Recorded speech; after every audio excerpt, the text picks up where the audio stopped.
War. War never changes.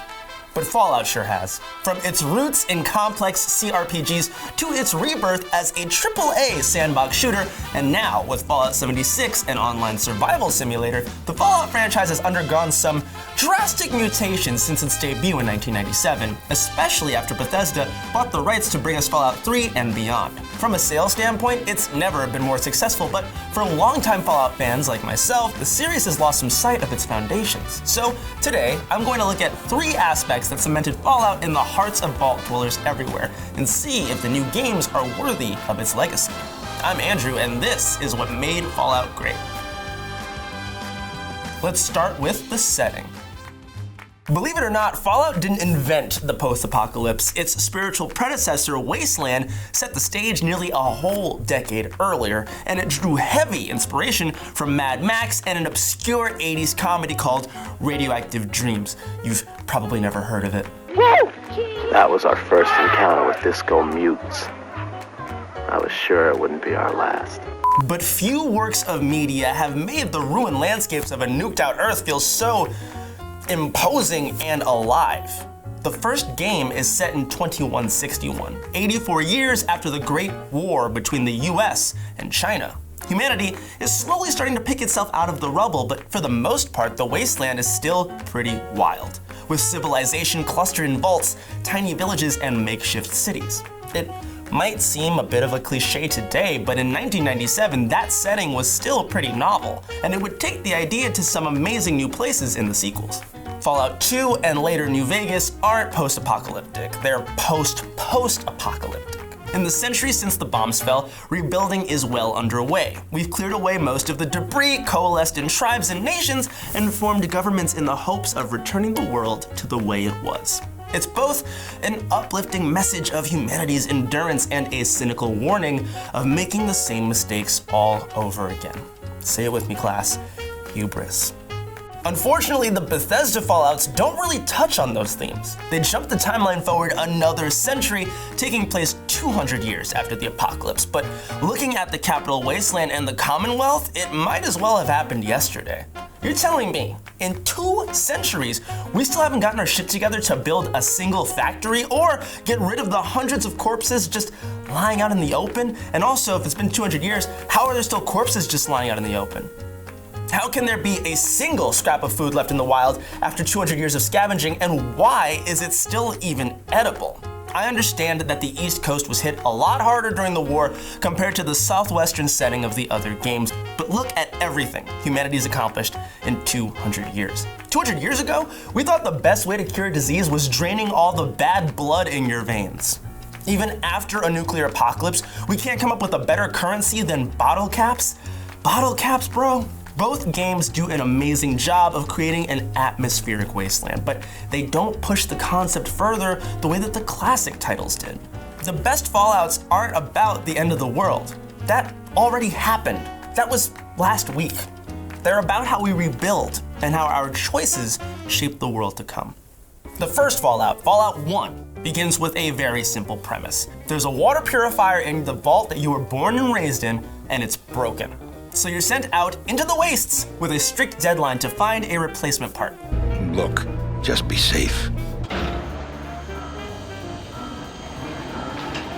Within that framework, Fallout gave you a vibrant world to explore and let you create your own experience. There are a ton of ways to complete each quest, from stealth and diplomacy to all-out slaughter. With a high enough intelligence stat, you can own the final boss so hard that he actually kills himself. But if you roll a vault dweller with low intelligence, you can literally only respond to NPCs with a series of caveman grunts and garbled Hulk speak.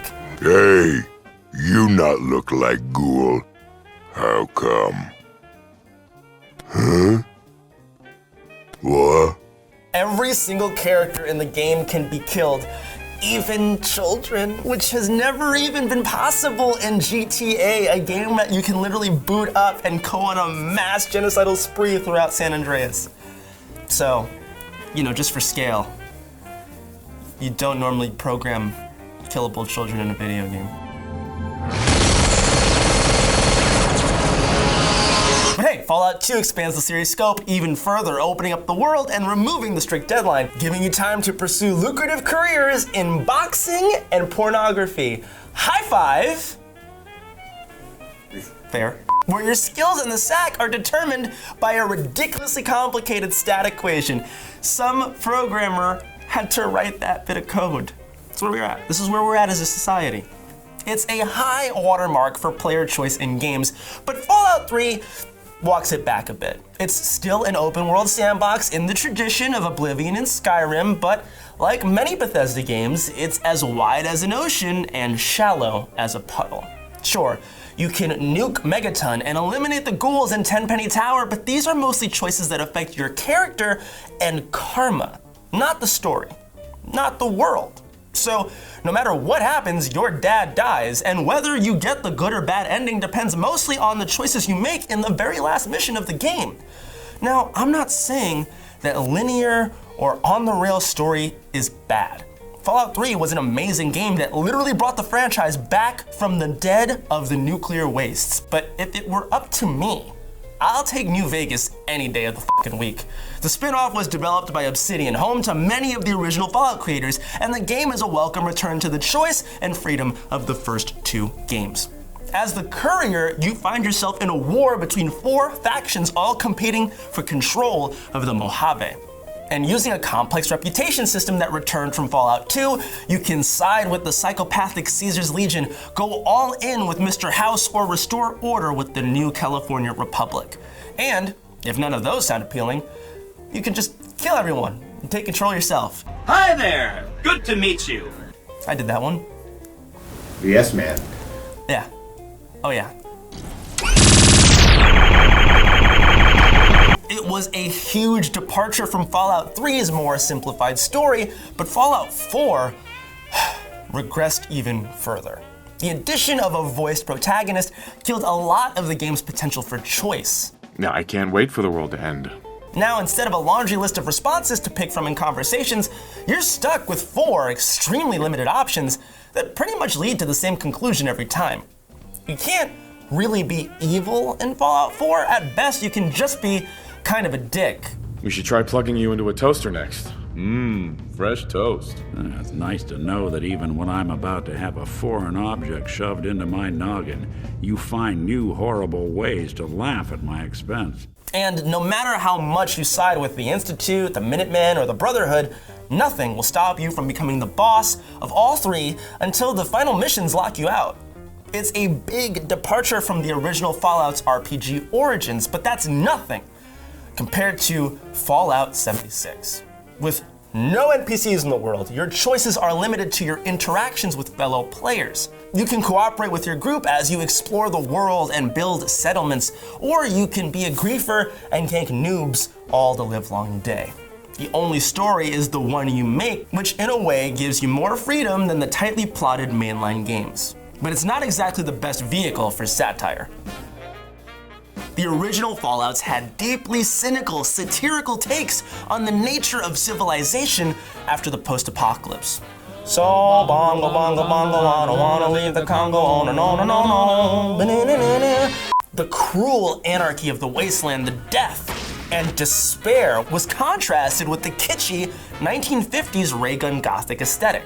Fallout is basically a duck and cover PSA brought to its natural conclusion. What are you supposed to do when you see the Flash?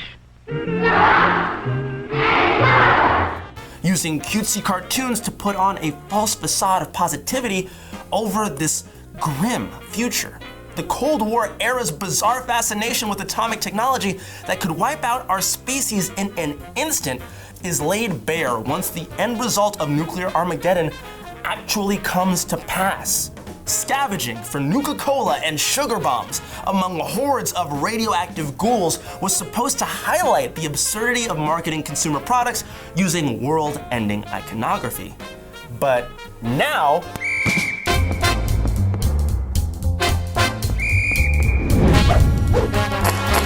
if you're a Simpsons fan, you're probably familiar with the term Flanderization. Just follow me here. Ned Flanders didn't start out as this super religious right-winger. Knock that off, you two. It's time for church. He was just Homer's way more successful neighbor. But as the series progressed, that small trait became his entire character, overshadowing what made him such an effective foil in the first place. And that same thing is sort of happening with the Fallout franchise. Instead of using the gee whiz 50 style to make a point, it's been reduced to window dressing, a marketing flavor to set it apart from every other post-apocalyptic game that sprung up in the original's wake. Vault Boy was once an ironic, smiling mascot for the death of humanity, and now he's shooting free throws and doing influencer streams with Rick and Morty. Nuclear weapons, the horrifying implements of global destruction that ruined Fallout's world in the first place, have become Call of Duty killstreak rewards. Something to troll people with online until they respawn with zero consequences. You think Oppenheimer designed the nuke to troll people? I mean, probably. I am become OP, destroyer of noobs. I'm not saying Fallout should be serious. Fallout 2 is one of the goofiest RPGs ever, maybe one of the goofiest games ever, but it always respected the horrors of atomic power. Look, war never changes, but maybe gaming has, and whether 76 will set the world on fire is still anyone's guess. It could either be a new direction for the franchise, or more likely a forgettable diversion, a cash grab until the next real entry comes along. One that sticks to the three pillars that made Fallout great in the first place, and returns the franchise to its RPG roots. Thanks for watching, everyone. Has anyone gotten a chance to play Fallout 76? Was it worth your caps, or is Fallout really in trouble? Let me know in the comments how you think Bethesda has handled the franchise. Please subscribe to NowThis Nerd, and unless you're sitting on a stockpile of Radaway, don't drink the water.